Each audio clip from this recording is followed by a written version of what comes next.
Hello friends बड' news YouTube चेनेलाव गासिखौबो बरायबाय। आसा खालामो गासिबो गाहामै दङ। दिनै नोंथांमोननि थाखाय गोदान खौरां लाबोदों।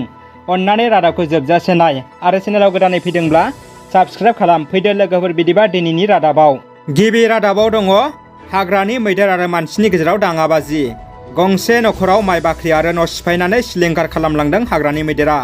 भारत भुटान सिमनायाव रायजो जानाय सिमा सेरनि रायजो आरो मैदेरनि गेजेराव जानाय दाङाबाजिया थांनानै थानाय जिउआव मोनसे गोख्रों जेंना महरै गसंथिदों। मानसि आरो मैदेरनि दाङाबाजि जानानै गोबां मानसिनि अबथारा जिउ खोमानानै लानो गोनां जादों आरो माब्लाबा मैदेराबो मानसिनि खाथियाव शिकार जानांदों। बिदिनो बाक्सा जिल्ला तामुलपुर महकुमानि सिङाव थानाय नाग्रिजुलि हस्तिनापुर गामिनि बिरेन स्वर्गियारि मुंनि गंसे नखराव थांनाय हरनि समाव हाग्रानि मैदेरा फैनानै न' बां सिलिंखार खालामनानै बाख्रिनि गोबां माइखौ जानानै आलाय सिलाय गारनानै गालाङो।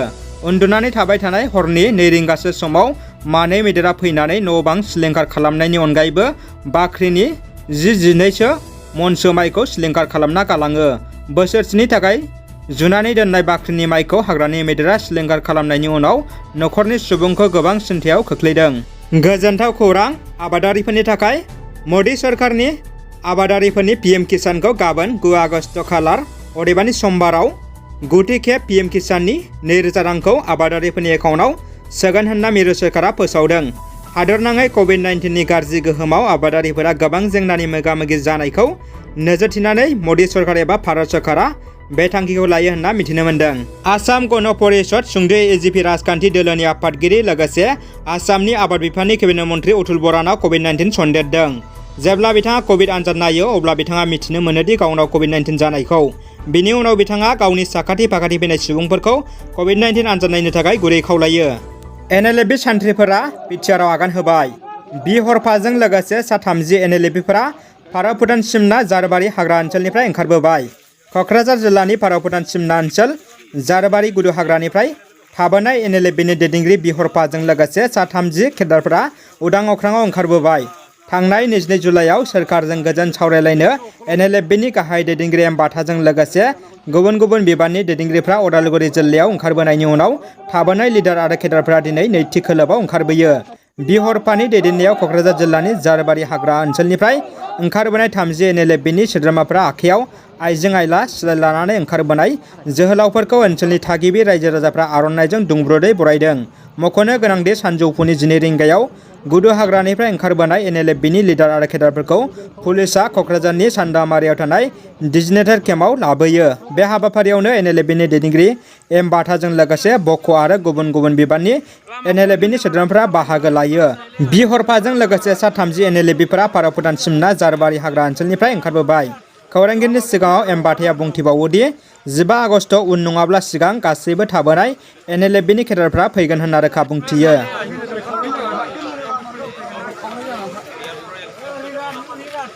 लामाखौ गेजेराव हगारना होदों।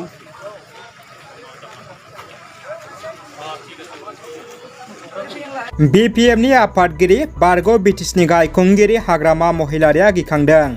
बिथाङा सिखावै BJPजों सावरायगासिनो। हाग्रामा महिलारिनि थासारिया जोबोद गाज्रि। NIAजों खाजानो गिनानै गावखौ बासायनो गिबि मन्थ्रिखौ गले गले लोगो हमदों।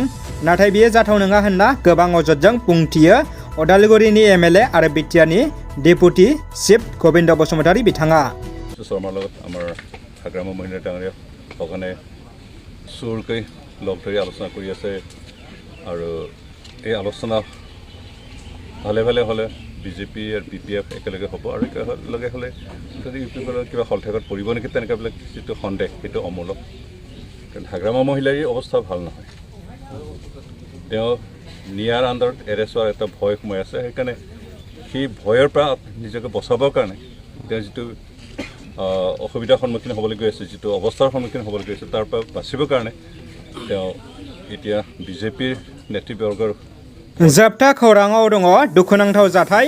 दायनि सन्देहजों चिराङाव फिन सासे आइजोखौ बुथारदों। खोमसि फोथायनायखौ लानानैनो थांनाय हरनि 9:45 रिंगासोआव चिरां जिल्ला रुनिकाटा थानानि बेन्दोंआव थानाय खुंगिरि गामिनि थागिबि बाले मार्दि मुंनि सासे 60 बोसोर बैसो जानाय आइजोखौ दायनि साजायना बुथारना दोननायखौ लानानै ओनसोल नाङैनो दुंहाव थासारि सोमजिदों होनना बै गामिनि थागिबिफोरा मिथिहोदों।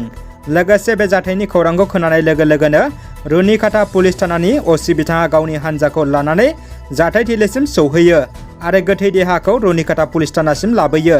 दा बे जाथाया मा आरो माबोरै जामारदों रोखायै मिथिनो मोननाय जायाखै। बे जाथायखौ सोराङाव लाबोनो थाखाय पुलिसा गोख्रों नायबिजिरसंगासिनो दं आरो दासिमाव गुबै दायनिगिरि एबा रावखौबो हमनो हायाखै होनना मिथिहोदों। थैनाय सुबुंनि गोथै देहाखौ पस्टमर्टम खालामनो थाखाय देहा फाहामसालिसिम लांनाय जायो।